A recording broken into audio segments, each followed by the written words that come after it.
Astaghfirullah. Assalamualaikum warahmatullahi wabarakatuh.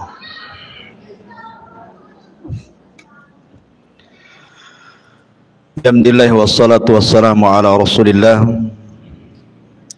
wa ala alihi wa sahbihi wa mawalah wa la hawla wa la quwata illa billahi wa ba'du. Qala Allahu azza wa jalla ya ayyuhalladzina amanu taqullaha haqqa tuqatih wa la tamutunna illa wa antum muslimun. Wa qala sallallahu alaihi wasallam man salaka tariqan yaltamisu fihi ilma sahhalallahu bihi tariqan ilal jannah.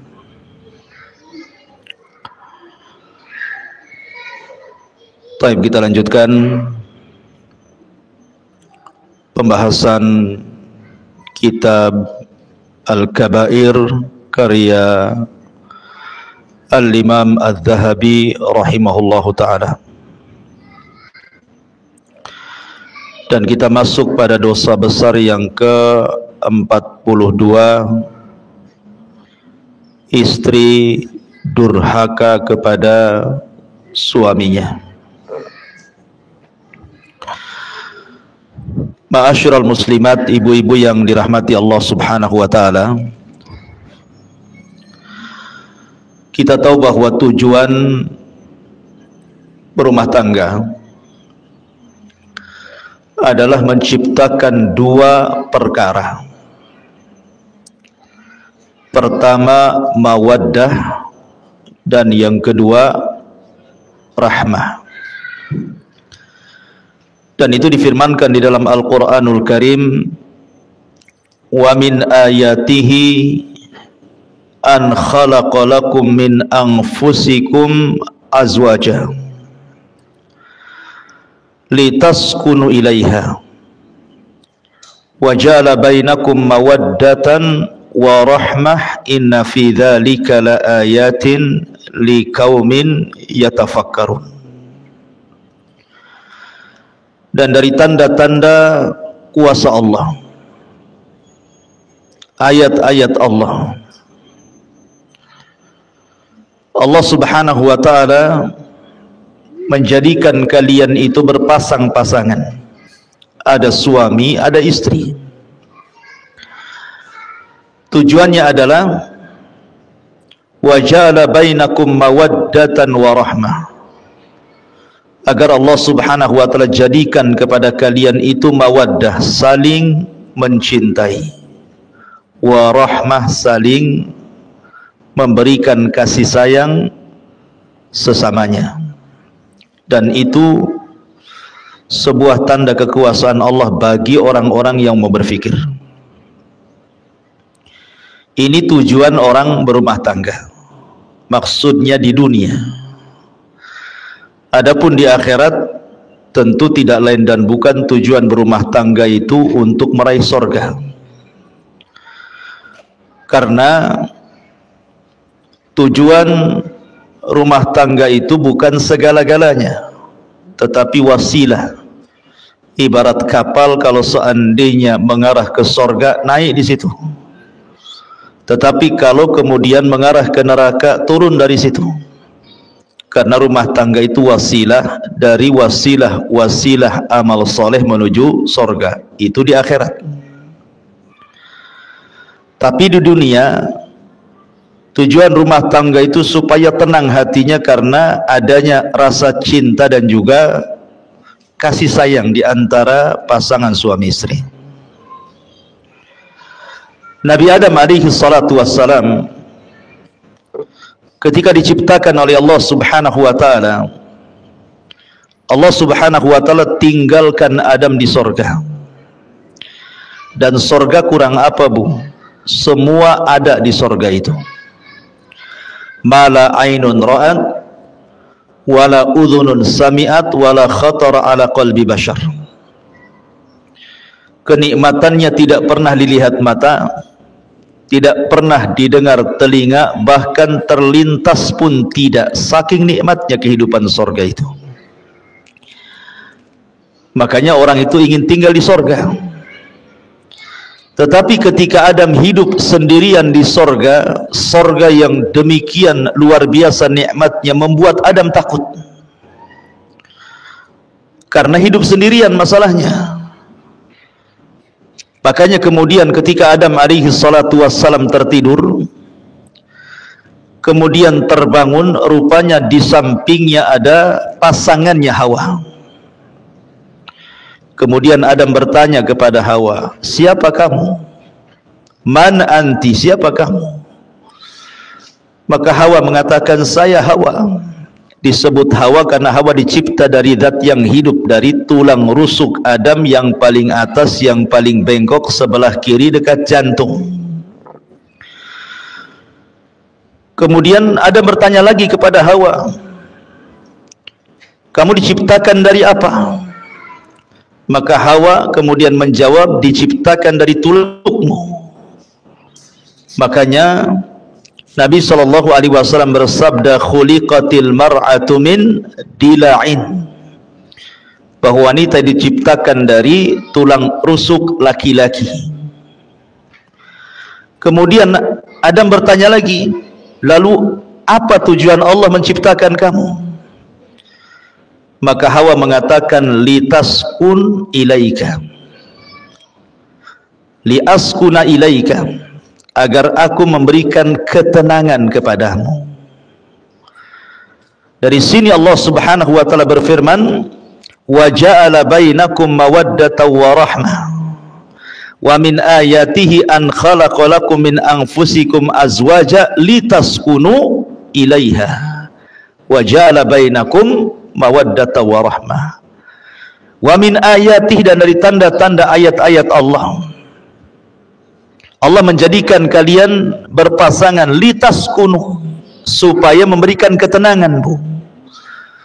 Jadi ibu diciptakan oleh Allah Azza wa Jalla berpasangan dengan suami ibu itu agar ibu bisa memberikan ketenangan kepada suami. Karena banyak suami itu harusnya ketika berumah tangga dia tenang, malah tidak tenang. Banyak suami-suami yang tidak tenang. Kenapa? Karena pasangannya, istrinya tidak bisa memberikan ketenangan. Lah Hawa itu diciptakan untuk memberikan ketenangan kepada Adam. Ingat ini Bu ya, saya kan konteksnya menasihati ibu. Kalau ada bapak-bapak tentu beda lagi ceritanya ya. Jadi saya fokus saja ke ibu-ibu ya. Jadi yang diserang ya ibu saja ya. Jadi posisi ibu itu litaskun, supaya memberikan ketenangan kepada bapak, bukan malah kemudian merepoti laki-laki sehingga rumah yang besar, uang yang banyak, kendaraan yang mewah tidak bisa tenang. Karena itu tidak bisa menenangkan, Bu. Harta sebanyak apapun laki-laki itu, mobil seindah apapun, uang sebanyak apapun, tanah seluas apapun, kalau di sampingnya tidak ada wanita, tidak akan tenang. Dan lebih tidak tenang lagi kalau wanita yang diharapkan ketenangannya tidak menenangkan. Makanya posisi ibu itu harusnya memberikan ketenangan. Jangan sampai kemudian menjadikan suami tidak tenang. Apa yang harus dilakukan oleh ibu? Wa ja'ala bainakum mawaddatan wa rahmah. Coba ciptakan rasa cinta. Macam mana suami cinta dengan saya, macam mana suami sayang dengan saya. Itu kan rahasianya ada di ibu, tidak perlu diajarkan. Karena begini Bu, laki-laki itu ada sisi emosi. Saya selaku laki-laki merasakan, laki-laki itu ada sisi egoisnya, ada sisi emosionalnya. Yang bisa mengerem itu hanya agama. Tetapi kalau kita melihat suami-suami yang ada di umum sana yang kurang pendidikan agamanya, maka terkadang rumah tangga itu jadi pelampiasan, Bu. Jadi kalau dia ada masalah di luar, itu sansaknya itu ibu tuh yang jadi objeknya itu, padahal masalahnya di luar. Sampai ada kisah seorang laki-laki menceraikan 5 wanita sekaligus. Pernah dengar, Bu? 5 wanita sekaligus, 4 istrinya, 1 istri tetangganya. Gimana caranya itu? Kok bisa menceraikan istri tetangganya? Jadi laki-laki ini dia ada masalah di luar, mobilnya mogok, kendaraannya tidak sampai ke perusahaan, dia sudah emosi itu dengan mobilnya. Ketika dia emosi, telepon pula istri pertamanya, omongannya nggak enak. Akhirnya dia berjanji untuk menceraikan istrinya, pulang dia. Sampai di rumah, mana istriku yang pertama? Datang istri yang pertama, kenapa kau ngomong begini begitu? Anti talik, saya ceraikan kamu. Satu tuh kena cerai. Datang istri keduanya, kaget. Bang, salah apa istrimu tuh? Kenapa kau ceraikan dia? Bertakwalah kau kepada Allah. Marah lagi, namanya lagi emosi, Bu. Dipanas-panasi makin emosi. Oh, kalau gitu kau ceraikan juga kau, katanya. 2 lah diceraikan. Datang lagi istri ketiganya. Kemudian ketika melihat 2 istri diceraikan, a'udzubillah, aku berlindung kepada Allah. Kenapa kau ceraikan 2 orang itu? Kamu juga ingin cerai? Aku ceraikan juga. 3 lah tuh. Datang istri keempatnya mengatakan, bang, kau sudah ceraikan 3 istrimu, sekarang tinggal aku. Ceraikan juga aku. Akhirnya diceraikan. Oh, kau minta cerai juga? Anti talik, kalau gitu ku ceraikan juga kamu. Datang istri tetangganya, dengar kan, kok ribut-ribut. Ketika melihat laki-laki itu, kata istri tetangganya, a'udzubillah, hei fulan, aku berlindung kepada Allah, bagaimana bisa kau menceraikan dalam sekejap 4 istrimu? Lagi emosi, Bu. Oh, kalau gitu saya ceraikan kamu sebagai wakil suamimu, kalau suamimu mengizinkannya. Datang suaminya, aku izinkan, katanya. Coba ingat. 5 perempuan dicerai dalam satu waktu. Itulah kisah seorang laki-laki menceraikan 5 istri itu, gara-gara emosi, Bu. Artinya begini, Bu, dalam kondisi apapun, ibu tidak tahu suami itu ada masalah apa di luar. Makanya kenapa seorang wanita itu digunakan atau difungsikan oleh Allah untuk memberikan ketenangan. Lihat Khadijah, ketika Nabi SAW dalam kondisi ketakutan, kemudian dia datang kepada Khadijah dan mengatakan, dassiruni, dassiruni, selimuti aku, kata Rasul. Maka Khadijah pun menyelimuti Rasul dan masuk dalam selimut itu juga. Kenapa kemudian Rasul minta diselimuti? Karena salah satu yang bisa menenangkan itu selimut, Bu. Orang lagi takut, biasanya sembunyi di balik selimut, itu ngurangi sedikit lah. Baru setelah tenang, baru Khadijah pun kemudian bertanya, ada apa? Maka Rasul menceritakan. Khadijah langsung mengatakan, wallahi, demi Allah, engkau tidak mungkin dihinakan Allah. Orang sepertimu, orang baik, gak mungkin dihinakan Allah dengan peristiwa seperti ini. Karena bagaimanapun Rasul belum tahu makhluk yang bersayap yang segede apa gitu ya, sayapnya saja terbentang antara ufuk ke ufuk gitu ya. Bisa saja syaitan, bisa saja iblis, bisa saja jin, bisa saja apa, kan tidak tahu. Sehingga wajar ketakutan. Karena belum tahu kalau itu adalah malaikat masalahnya. Kalau sudah tahu itu Jibril, ya nggak mungkin ketakutan Rasul kan itu. Maka Khadijah hanya mengatakan, wallah la yuhzikallahu abada, demi Allah, orang sepertimu tidak mungkin dihinakan Allah subhanahu wa ta'ala. Engkau ini orang yang suka menghormati tamu, menyambung silaturahim, membantu orang, macam-macam sifat Rasul yang baik. Kemudian disampaikan Khadijah kepada Rasul, sampai Rasul kemudian tenang. Begitulah seorang wanita. Jadi ciptakan al-hub, perasaan cinta dan juga kasih sayang. Sampai ada satu kisah. Jadi ada seorang tua yang sudah tua, seorang ibu yang sudah tua, Bu, tinggal di Amerika. Ceritanya tinggal di Amerika, di negeri kafir. Ibu ini sedang sakit, sudah nenek-nenek, sudah tua, sakit. Kemudian ada seorang wanita muda merawat dia setiap hari. Merawat dia setiap hari. Terkadang menyuapi, ngurutin, mijitin, menghibur dengan kata-katanya. Baik sekali wanita muda ini kepada ibunya ini. Jadi susternya itu heran gitu ya. Karena setiap hari asik dia saja, seolah-olah nggak ada keluarga lagi ibu ini, asik dia lagi gitu. Jadi dia bertanya, siapa kamu? Apa tidak ada keluargamu? Kenapa kamu terus yang menjaga ibumu ini? Katanya perempuan muda ini bukan ibuku. Jadi kagetlah suster ini ya, karena perlakuan anak ini persis seperti ibunya sendiri gitu ya. Memberikan kasih sayang, ngasih makan, begitu seterusnya lah. Jadi perawat kafir ini heran, bukan ibunya tetapi memperlakukan lebih daripada ibunya. Jadi perawat ini tanya, kamu ini siapa? Maka maksudnya ibu itu siapanya kamu gitu ya. Kata wanita muda itu, aku ini seorang muslimah. Aku ini seorang wanita muslimah. Ibu ini adalah mertuaku. Dia adalah ibu daripada suamiku. Jadi ketika mendengar nih suster ini bahwa itu bukan ibunya tapi mertuanya, bukan yang melahirkannya, tetapi sayangnya begitu luar biasa. Kok bisa gitu ya? Akhirnya dia berpikir, demi Allah, kata suster kafir ini, aku punya ibu. Kemarin pun sakit, tetapi aku tidak pernah menjenguknya. Terkadang hanya aku lewat WA saja, semoga lekas sembuh, tapi tidak pernah datang, apalagi sampai seperti menyuapi, menghibur, memijiti, dan begitu seterusnya gitu ya. Maka seorang wanita muslimah ini mengatakan, demi Allah, bahwa aku berbuat baik kepada mertuaku ini karena ini bagian daripada hakku berbuat baik kepada suamiku.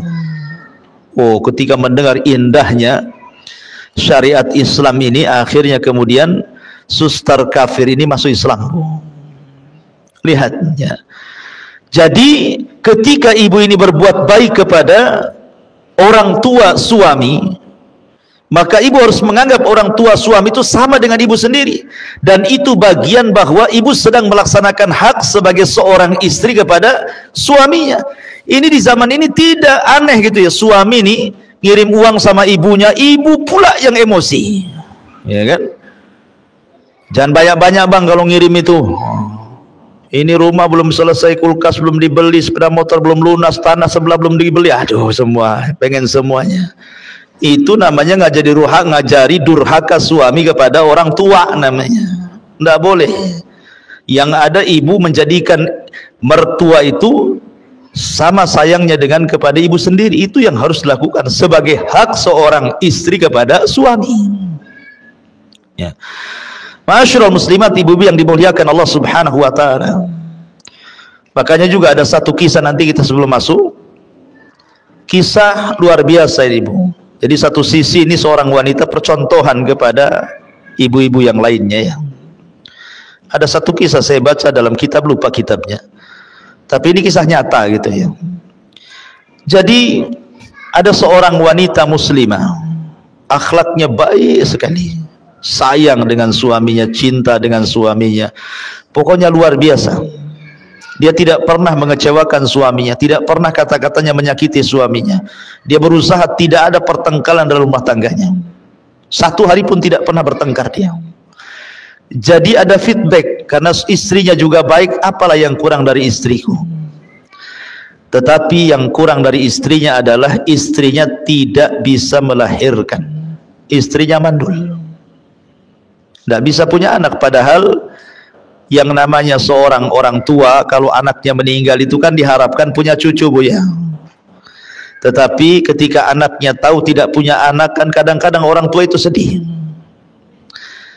Tetapi karena istrinya ini memang betul-betul baik pada suaminya, dan suami juga sayang kepada istrinya gitu ya. Jadi istrinya ngomong sama suaminya, bang, baiknya abang nikah lagi saja. Boleh jadi dengan pernikahan kedua ada keturunan, supaya ada yang meneruskan generasi abang. Tapi abangnya tidak mau. Demi Allah, apalah yang ada di dunia ini sudah cukup ada padamu. Akhirnya kemudian didesak-desak suruh kawin lagi, tetap tidak mau. Ini hanya berlaku kepada kisah ini, Bu ya. Kalau ibu ngomong sama suami gitu, wah langsung besok kawin lagi itu. Ya, jadi ini maksudnya ini betul-betul sayangnya suami kepada istri seperti itu, karena istri pandai mengambil sayang suami, sampai akhirnya Allah takdirkan istrinya ini diponis kanker rahim, dan kata dokter usianya tidak akan lama, paling lambat 1 bulan dia akan mati.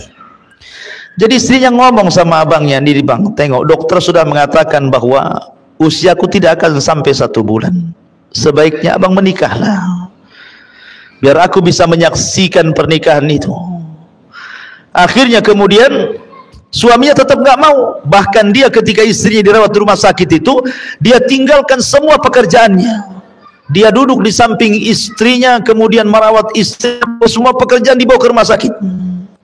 Sampai betul prediksi dokter, belum 1 bulan istrinya menghembuskan napas terakhir.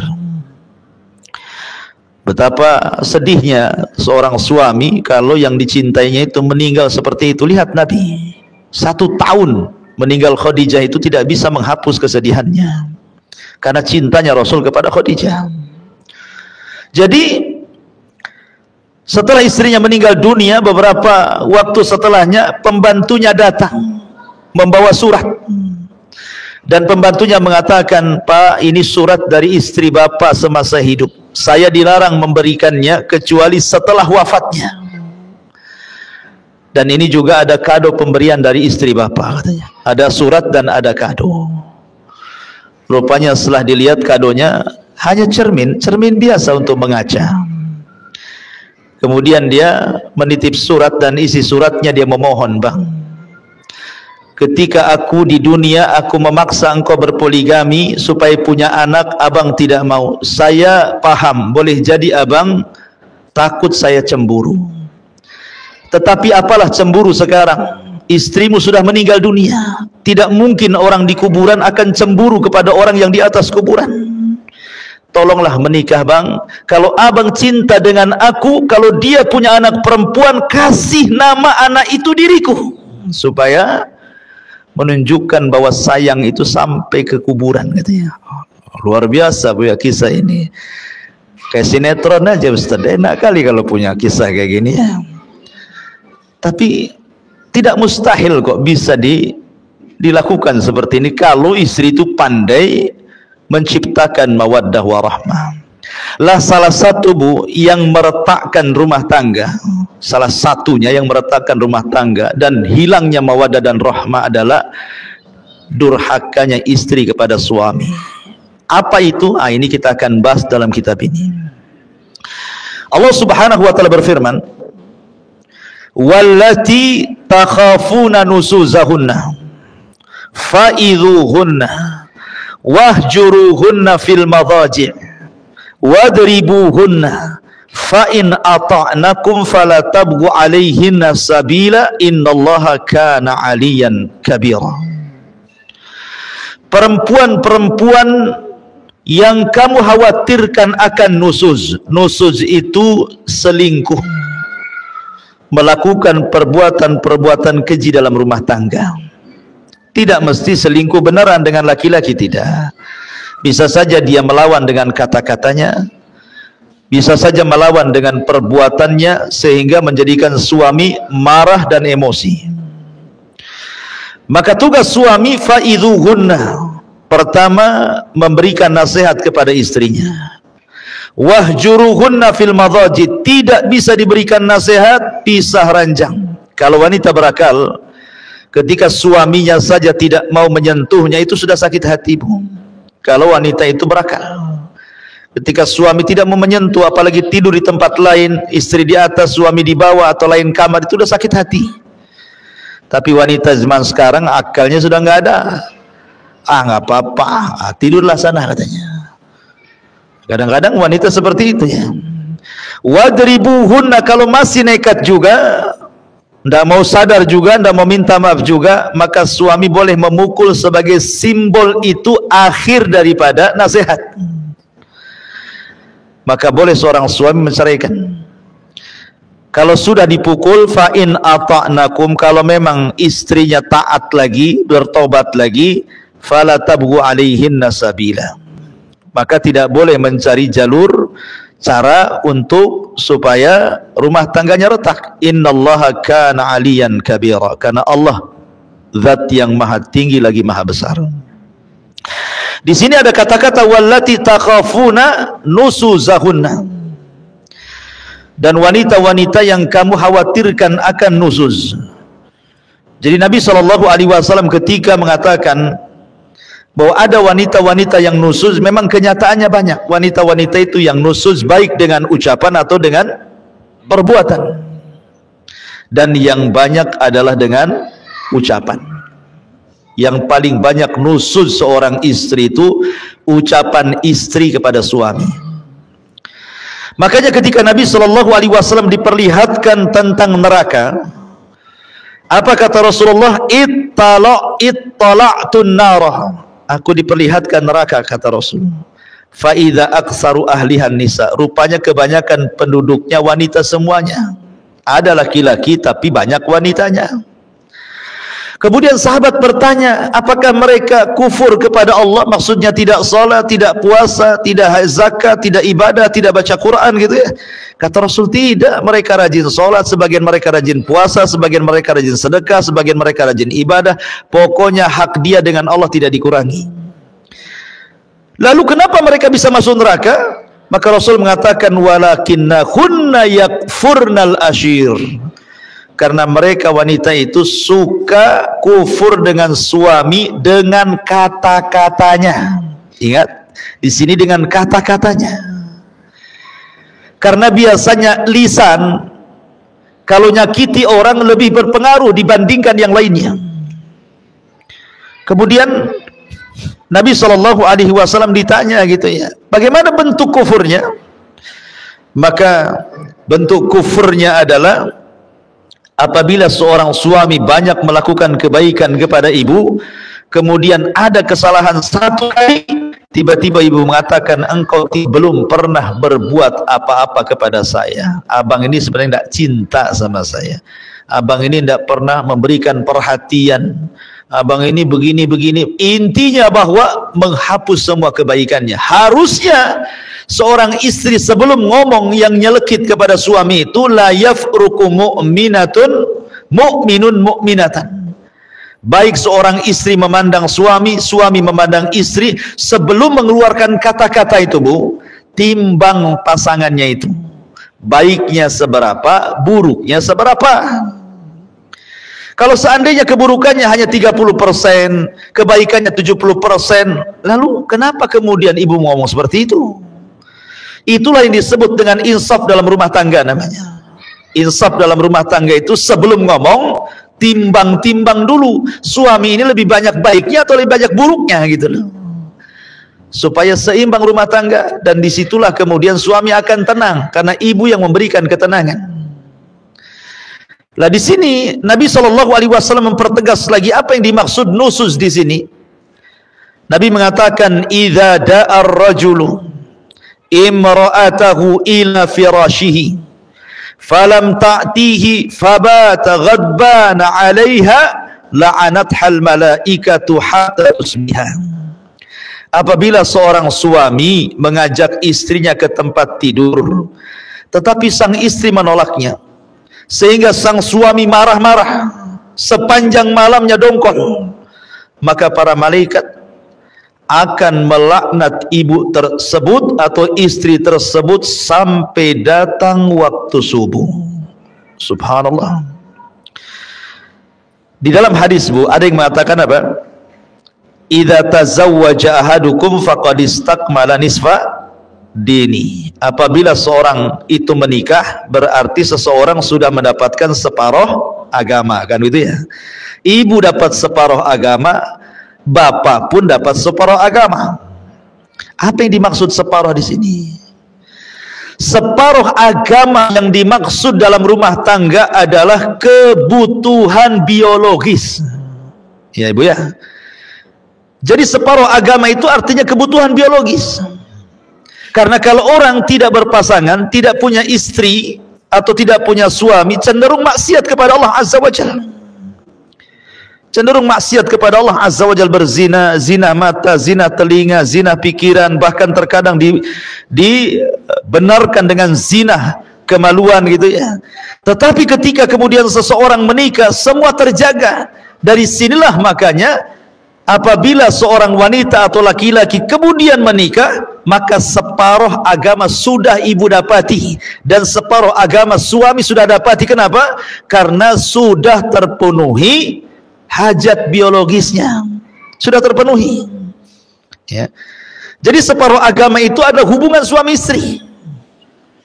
Makanya kalau seandainya seorang wanita kemudian diminta oleh suaminya kok menolak gitu kan, makanya kenapa syariat Islam itu sampai betul-betul mengutuk wanita itu, sampai diutus malaikat yang khusus melaknat. Jadi ada malaikat-malaikat tubuh yang diutus oleh Allah, dia kerjanya yang laknat saja, melaknat orang. Dia nggak ada lagi kerjanya malaikat itu. Dia tugasnya hanya melaknat, mengutuk. Nah itu saja. Dan salah satu malaikat itu yang suka melaknat dan mengutuk itu akan mencari ibu-ibu di malam hari. Siapa yang suaminya dongkol gara-gara ibu, siapa yang suaminya marah gara-gara ibu, gara-gara hubungan ranjang, maka malaikat itu akan terus mengutuk-ngutuk ibu walaupun ibu sedang tidur sampai subuh. Bayangkan kalau Allah takdirkan ibu tidak bangun lagi tuh, ibu meninggal dunia sementara sedang dikutuk-kutuk malaikat, apa jadinya tuh ya. Makanya di sini kenapa kemudian Imam Zahabi rahimahullahu taala memasukkan durhaka kepada istri dalam bab hubungan suami istri yang khusus itu bagian daripada dosa besar. Dalam riwayat yang lain, idza batatil mar'atu hajiratu firasha zawjiha la'anatha al malaikatu. Apabila sang istri semalam menjauhi tempat tidur suaminya, maka para malaikat akan melaknatnya. Maksudnya kalimat menjauhi ini Bu, bisa secara hissi, bisa secara maknawi. Secara hissi, ibu pindah ranjang ya, dengan alasan apalah, tidak mau tidur sama suaminya, itu secara hissi. Secara maknawi gitu ya, suami tidak tertarik sama ibu ya. Ya maaf, mungkin kadang suami tidak suka dengan istri, mungkin ngoroknya keras gitu kan. Ada istri itu ngoroknya 1 kilo kedengaran, kok gitu kan. Suaminya baru datang capek-capek, harusnya itu kan istri kan di rumah nggak ngapa-ngapain, ya kerja juga sama.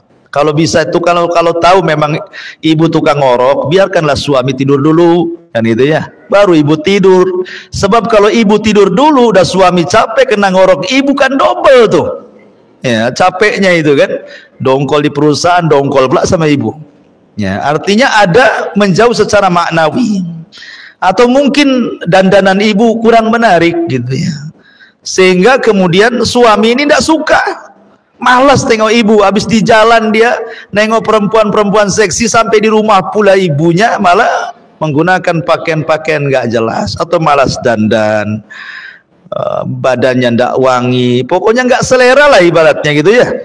Itu juga maknanya menjauh secara maknawi tuh. Kalau isi jelas-jelas ya, umpamanya tidur di bawah aja lah kan itu ya. Tapi secara maknawi, secara maknawi ini yang banyak ini biasanya ya, karena seolah-olah karena sudah rumah tangga lama, anak sudah 3, 4 gitu, suami ndak mungkin ini juga asal-asalan, ndak begitu Bu. Nabi SAW itu ketika menikah dengan Aisyah radhiyallahu anha sudah tua gitu ya, dan sebagian istri Rasul juga banyak yang sudah tua, tapi mereka mencontohkan bagaimana menjadi seorang istri Nabi dan akan dicontoh oleh istri-istri umat Nabi SAW sampai hari ini. Maka bahagiakan suami. Kemudian Rasul juga mengatakan, walladzi nafsi biyadi ma min rajulin yad'u imra'atahu ila firashiha fata'ba alaihi illa kana alladhi fis samai sakhitan alaiha hatta yarda anha zawjuha. Demi zat yang jiwaku berada di tangannya, ketika ada seorang suami mengajak istrinya ke tempat tidur tetapi sang istri mengabaikannya, maka zat yang ada di langit akan murka kepada wanita tersebut sampai suaminya ridha kepadanya. Bayangkan zat yang ada di langit. Siapa? Allah. Allah akan murka. Ya. Pertama malaikat sudah murka, ini zat yang maha pencipta murka kepada kita, ini kan luar biasa, Bu. Ya. Kalau Allah sudah murka, siapa yang bisa meredam kemurkaan Allah? Makanya kenapa kemudian Imam Zahabi memasukkan minal kabair, dosa besar. Bahkan dalam riwayat, la yahillu limra'atin antasuma wa zawjuha syahidun illa bi'idni wala ta'dhana fi baitihi illa bi'idni. Tidak halal artinya haram. Ketika Rasul mengatakan tidak halal, berarti kebalikannya haram. Seorang wanita berpuasa sunnah sementara suaminya hadir. Suaminya tidak kerja, suaminya di rumahnya. Tidak boleh kecuali izin daripada suaminya. Izin pun kalau seandainya paginya diizinkan, kemudian siang dia minta, batalkan, Bu. Bagaimanapun melayani suami hukumnya wajib, tapi puasa sunnah ya sunnah. Al wajib muqaddam ala sunnah. Yang wajib lebih diutamakan dibandingkan yang sunnah. Jangan banyak alasan lah, kan abang tadi ngizinkan pagi, masa sekarang nggak usah ada alasan. Ngapain Mbak buat alasan? Ibu ini kan puasa cari pahala, ini pahala yang lebih besar di hadapannya. Kenapa pula mempertahankan pahala yang kecil, mengabaikan pahala yang besar? Kan aneh jadinya. Ya. Nah, itu juga sebuah perhatian, karena sekali lagi bahwa salah satu tujuan berumah tangga itu menciptakan kebahagiaan, dan 50%-nya bicara tentang biologis hubungan suami istri. Ya. Kemudian juga Nabi mengatakan, "Lau kuntu amiran ahadan an yasjuda li ahadin la amartul mar'ata an tasjuda li zawjiha li idhami haqqiha." Kalaulah saja aku dibolehkan untuk menyuruh seorang agar sujud kepada yang lainnya, niscaya aku perintahkan istri sujud kepada suaminya karena besar haknya. Begitulah. Maka jangan pernah menentang ajakan suami. Jangan pernah ada alasan, saya ini capek Ustaz, dari pagi lah saya ini masaklah, inilah itu dan lain sebagainya, ya kan? Memang hidup di dunia kan capek, Ibu. Siapa yang tidak capek? Hidup di dunia ini capek. Tidak ada yang tidak capek, ya kan? Semua jadi ibadah gitu ya. Makanya sekecil apapun dalam urusan rumah tangga itu jadi ibadah, Bu. Contoh, Bu, pandangan, an-nazar.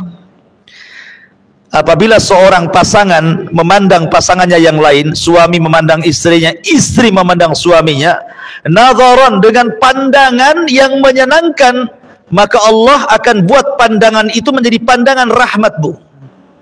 Jadi kalau ibu memandang suaminya karena sayang, karena cinta, maka Allah ganti pandangan ibu itu menjadi pandangan rahmat kepada suaminya. Ya, Bu, ya. Jadi jangan sekali, kadang-kadang gara-gara masalah kecil pandangan sudah berbeda tuh. Istrinya pengen dibelikan apa sama suaminya kan, mungkin sudah janji tah sebulan 2 bulan mau belikan cincin umpamanya gitu ya. Bang, abang kan udah janji mau belikan cincin 5 gram jadilah bang, katanya. Kata abangnya, nantilah, belum ada uang. Mulai pandangannya sinis, beda tuh. Kan? Jangan, Bu, ya. Jangan seperti itu. Kalau bisa stabilkan sajalah pandangan itu. Nah, perlu kemudian gara-gara itu kemudian sinis pula gitu. Supaya suaminya dibuat pula persoalan, supaya suaminya betul-betul belikan ibu emas, dibuat gara-gara lah bahasanya kan. Jadi mandang saja pahala. Apalagi kalau lebih daripada itu, turun dari pandangan ke lisan, senyum. Senyum ini terkadang pengaruhnya lebih besar dibandingkan bicara, Bu. Ya. Senyum itu bisa lebih besar pengaruhnya dibandingkan orang bicara, merayu. Ya. Tetapi senyum itu pengaruh luar biasa. Saking berpengaruhnya senyum itu, sampai Rasul mengatakan, loh, tabassumuka li akhika sadaqah. Senyum kamu kepada saudaramu itu dianggap sedekah. Loh, bagaimana kalau seorang istri senyum kepada suami? Tidak pernah senyum terus, kan enak, Bu, kalau orang senyum terus. Ya, kayaknya suami itu kayaknya tenang, kayak pengen pulang terus. Walaupun merasa salah itu kalau nengok senyum istrinya itu tenang, Bu. Ya. Tapi kalau ibu sudah menampakkan wajah seramnya ya, gimana suami akan tenang? Senyumlah, walaupun ada masalah senyum. Terkadang aneh, ada seorang istri lagi masalah dengan suaminya, tiba-tiba ada telepon dari kawannya, sempat-sempatnya dia tertawa dengan kawannya di saat dia sedang bermasalah dengan suaminya. Padahal tertawa dan senyum kepada kawannya dalam telepon itu dibuat-buat karena hatinya dia sedang dongkol gitu loh. Kalau dia bisa membuat senyum pura-pura kepada kawannya seolah-olah tidak ada masalah, kenapa tidak bisa buat pura-pura senyum kepada suaminya, Bu? Kan gitu ya? Kan aneh jadinya. Kok sama orang bisa pura-pura, kok sama suami tak bisa pura-pura gitu ya? Buatlah senyum pura-pura, ada apa-apa senyum pura-pura. Masalahnya gini, Ustaz, saya kalau senyum-senyum kepada suami apa kau katanya?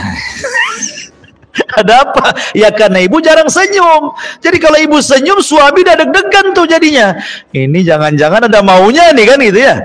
Nah, tapi kalau orang senyum terus kan nggak curiga suami itu. Ini jarang senyum, sekali senyum pasti ada apa-apa itu di balik senyum tuh.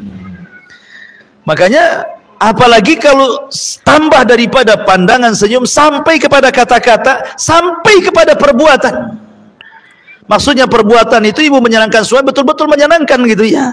Mampu menjaga badan, mampu menjaga badan. Ini enggak gitu ya. Makin bulan kok makin tambah lah beratnya ini. Timbangannya sampai jarumnya nggak ada lagi angkanya.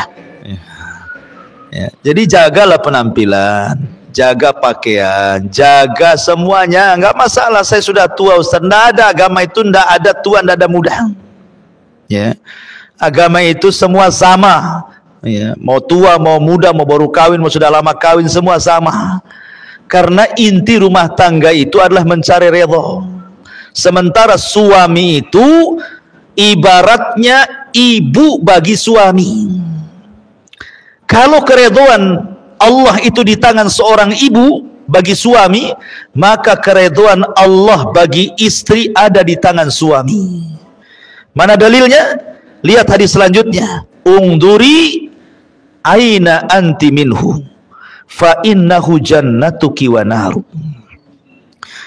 Berkata Aman bin Muhsan, aku pernah menceritakan suamiku kepada Nabi SAW. Lalu dia mengatakan, kata Nabi SAW ketika dia mengatakan, bagaimana kondisimu dengan suamimu? Kata wanita ini, aku sudah berusaha keras membahagiakan suamiku kecuali apa yang aku tidak sanggup, kata wanita ini. Maka Rasul bersabda, lihatlah di mana posisimu di hadapan suamimu. Karena suamimu bisa menjadi sorgamu dan juga bisa menjadi nerakamu. Jadi yang menentukan sorga dan neraka seorang anak wanita itu, istri itu adalah suaminya, beda dengan suami. Kalau suami yang menentukan sorga dan neraka ibunya, orang tuanya, karena haknya lebih besar dibandingkan kepada istri dan anaknya. Beda dengan istri, ya kan? Kalau istri yang lebih berhak kepada suami. Adapun orang tuanya nomor dua. Kalau suami orang tuanya nomor pertama, istri dan anaknya nomor kedua. Makanya di mukadimah saya katakan, jangan ibu ajari suami durhaka kepada orang tua. Jangan. Laki-laki itu berakal, Bu. Dia tahu bagaimana cara membahagiakan. Ya. Walaupun sebenarnya orang tua, dimanapun orang tua, Bu, ketika melihat anaknya sukses itu pasti dia senang. Dia senang. Terkadang ada sebagian orang tua itu tidak peduli dengan anaknya. Mau anaknya itu public figure, mau anaknya itu mungkin punya jabatan, punya pangkat, pemimpin. Kadang-kadang nggak peduli orang tua itu. Orang tua itu hanya menyokolahkan anak itu supaya anaknya jauh lebih baik dibandingkan orang tuanya. Apalagi orang-orang tua di desa yang tahu bahwa kita ini anaknya, gitu saja, nggak peduli ibu ini jadi apa di Batam ini, suami jadi apa, nggak peduli. Seorang tua itu di mana-mana hanya ingin diberikan kasih sayang kepada dia, gitu ya, dari anaknya. Maka ibu jangan ajari durhaka seorang anak kepada orang tuanya. Arahkan, ingatkan kalau perlu, Bu, Bang, gimana orang tuanya? Gimana? Udah dikirim belum? Udah ditelepon belum? Begitu ya. Dia didoakan belum itu? Kalau sudah meninggal, sedekahlah untuk orang tua abang. Begitu harusnya. Bukan ngalang-ngalangi gitu ya. Makanya penting sekali. Mungkin saya pernah cerita ya, saya dengar salah satu ustadz itu, Ustadz Pekanbaru kalau nggak salah itu, menceritakan tentang aduan seorang ibu kepada anaknya. Gara-gara anaknya itu dilarang-larang istrinya tidak boleh nelpon sama orang tuanya. Padahal anaknya ini sukses, secara dunia sukses. Jadi ibunya itu nelpon dari kampung. Assalamualaikum nak. Waalaikumsalam. Kata ibunya, nak, sudah lama hampir 1 tahun kau tidak telepon aku. Kata anaknya, iya bu, alasannya sibuk pekerjaan. Padahal istrinya yang menghalang-halangi itu. Kemudian ibunya yang mengatakan, ya sudah, yang penting kau sehat-sehatlah di situ dengan anak binimu. Kemudian 2 bulan selang ibunya telepon lagi, dengar berita bahwa anaknya bisa beli mobil. Oh, senanglah ibunya. Dia mengatakan, nah saya dengar kau beli mobil bagus. Kata anaknya, ya alhamdulillah, kau pandai menyenangkan anak istrimu. Lihat, orang tua itu di mana-mana, kalau dia berakal bu, ketika suaminya bisa menyenangkan anak istrinya, itu senang dia. Ya, beda dengan seorang istri apabila seorang suami menyenangkan orang tuanya, tidak senang. Ada istri yang kayak gitu tuh, tidak senang. Tapi kalau orang tua, kalau seorang suami sendiri menyenangkan keluarganya, senang dia. Kenapa? Punya anak yang bertanggung jawab.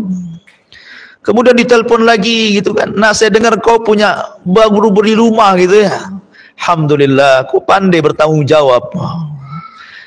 Akhirnya sampai kepada ceritanya mengagetkan karena rupanya istrinya ini suka dengan binatang, suka dengan anjing pula istrinya itu. Jadi suaminya belikan anjing lah, tak tanggung-tanggung, harganya 40 juta, beli dari Belanda lagi. Wah, banyak kali tuh, beli anjing saja 40 juta, impor lagi dari Belanda.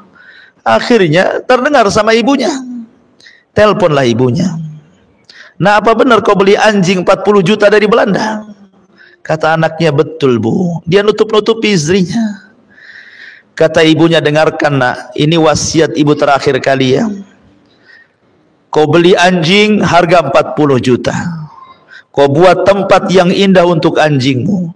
Kau beli makan untuk anjingmu pagi, siang, sore, malam. Kau rawat anjingmu pagi, siang, sore, malam. Demi Allah nak, kalau seandainya Allah subhanahu wa ta'ala wafatkan ibumu ini, kemudian Allah ciptakan kembali ke dunia, demi Allah, ibu tidak mau tercipta menjadi seorang manusia, hanya ingin tercipta menjadi seekor anjing supaya ibu bisa melihatmu. Oh, bayangkan, saking sakit hatinya seorang ibu itu. Ya, padahal doa seorang ibu itu 1 kali saja bu, 1 kali saja seorang ibu itu berdoa, kata Imam Syafi'i, itu sudah cukup, bisa membahagiakan rumah tangga anaknya. Tapi orang tua hari ini banyak mendoakan kebaikan orang tua, bukan hanya sekali, tapi tidak diijabah oleh Allah. Kenapa? Karena anak terlampau banyak menyakiti orang tuanya, sehingga doanya tidak diijabah. Padahal yang namanya orang tua kandung itu cuma 1 bu, ayah kandung pun cuma 1. Nggak ada ibu kandung, ayah kandung kedua, itu nggak ada ceritanya. Artinya bahwa kalau masih hidup dan dekat, kunjungi, ajak suaminya. Kalau jauh, telepon, seringlah telepon. Kalau memang sudah meninggal, ajak ke kuburannya, ziarah, kemudian berdoa, bersedekah, kan begitu. Lah harusnya istri mendorong-dorong suaminya untuk melakukan seperti itu. Kemudian Rasul mengatakan, la yanzurullah ila imra'atin la tashkuru li zawjiha wa hiya la tastaghni anhu. Allah tidak akan melihat kepada seorang istri yang tidak bersyukur kepada suaminya sedangkan ia masih membutuhkan suaminya. Dia butuh suaminya tapi dia tidak sayang. Ini wanita terlaknat kan ini. Dan yang terakhir, man kharajat min baiti zawjiha la'anathal malaikatu hatta tarji'a aw tahtub. Barang siapa seorang istri yang keluar dari rumah suaminya tanpa izin suami, maka para malaikat akan melaknat hingga dia kembali atau bertobat. Banyak istri gara-gara bertengkar dengan suami dia nggak sabar, akhirnya ditinggalkan suaminya, pulang ke rumah orang tuanya. Itu kan banyak tuh kasus-kasus kayak gitu, Bu ya. Dia tidak baca hadis ini. Ya, Allah laknat. Kalau ada permasalahan dengan suami, maka cobalah cari solusi berdua. Kalau tidak sanggup, maka libatkan keluarga, atau mungkin ustad-ustad, atau mungkin wejangan-wejangan dari tokoh-tokoh yang mungkin dekat dengan suami, atau bisa mendamaikan, atau bisa menenangkan. Yang jelas jangan terburu-buru keluar, apalagi tanpa izin suami. Itu ada masalah. Tidak ada masalah saja tetap dilaknat. Makanya biasakan, Bu, keluar ke tetangga saja, izin sama suami, walaupun suami lagi kerja, WA lah gitu, bang saya mau ke rumah tetangga gitu ya, minta izin, apa salahnya? Apalagi jauh, apalagi ada masalah ya. Maka ini harus diperhatikan dosa besar yang seperti ini, karena bagaimanapun itu penentu surga dan neraka ibu di hadapan suami. Wallahu a'lam bishawab. Ini yang bisa sampaikan, mudah-mudahan ada manfaatnya. Atau mungkin ada pertanyaan, silahkan kita buka tanya jawab.